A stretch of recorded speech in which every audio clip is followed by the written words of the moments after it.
పాకిస్తాన్ దేశ పరిస్థితి ఘోరంగా మారింది. అంతర్యుద్ధంతో అట్టుడుకుతోంది. ఒకవైపు పాక్ పనిపట్టిన బలూచిస్తాన్ సొంత దేశంగా ప్రకటించుకుంటే, మరోవైపు సింధ్ రాష్ట్రం రోజురోజుకు నివురుగప్పిన నిప్పులా మారుతోంది. నీటి కోసం యుద్ధం చేస్తున్న సింధ్ రాష్ట్రంలో తాజాగా మరో ఆందోళన పురుడు పోసుకుంది. ఏకంగా ఆందోళనకారులు సింధ్ ప్రాంత హోంమంత్రి ఇంటికే నిప్పు పెట్టారు.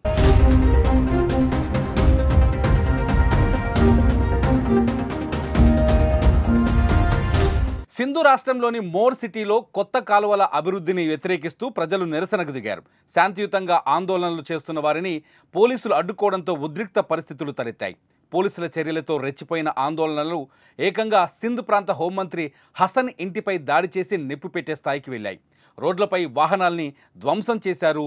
కార్లు, లారీలు, ట్రక్కులను కాల్చి బూడిద చేశారు.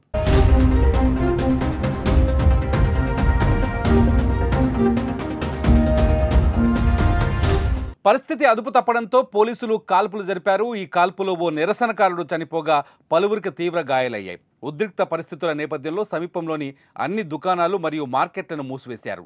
రోడ్లను బ్లాక్ చేశారు. జనాలు గుమిగూడకుండా జాగ్రత్తలు తీసుకున్నారు.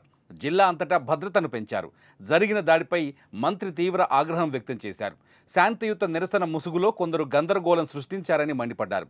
వారందరిపై కఠిన చర్యలు తప్పవని హెచ్చరించారు.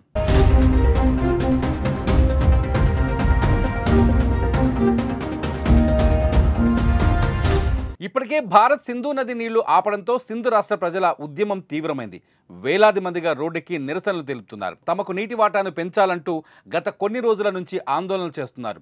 ఇదే సమయంలో ప్రత్యేక దేశం డిమాండ్లు కూడా తెరపైకి వస్తున్నాయి. ఓవైపు భారత్తో యుద్ధ భయం, మరోవైపు బలూచిస్తాన్ వేర్పాటువాదుల దాడులు, ఈ రెండు చాలవు అన్నట్లు ఇంకోవైపు దేశ ప్రజల తిరుగుబాటు, ఇలా అన్ని సమస్యలు పాకిస్తాన్ ప్రభుత్వాన్ని ఉక్కిరి బిక్కిరి చేస్తున్నాయి.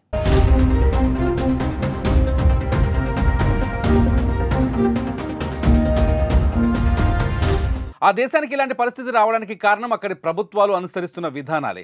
సామాన్య ప్రజల కోసం, దేశ భవిష్యత్తు కోసం ఏనాడు పట్టించుకోకుండా కేవలం ఉగ్రవాదాన్ని పెంచి పోషిస్తూ దేశానికి తిండి లేకుండా చేస్తుంది అక్కడ ప్రభుత్వం. ఇవి కేవలం ట్రైలర్ మాత్రమే. రానున్న రోజుల్లో పాక్ పరిస్థితి మరింత దారుణంగా మారే అవకాశాలు స్పష్టంగా కనిపిస్తున్నాయి.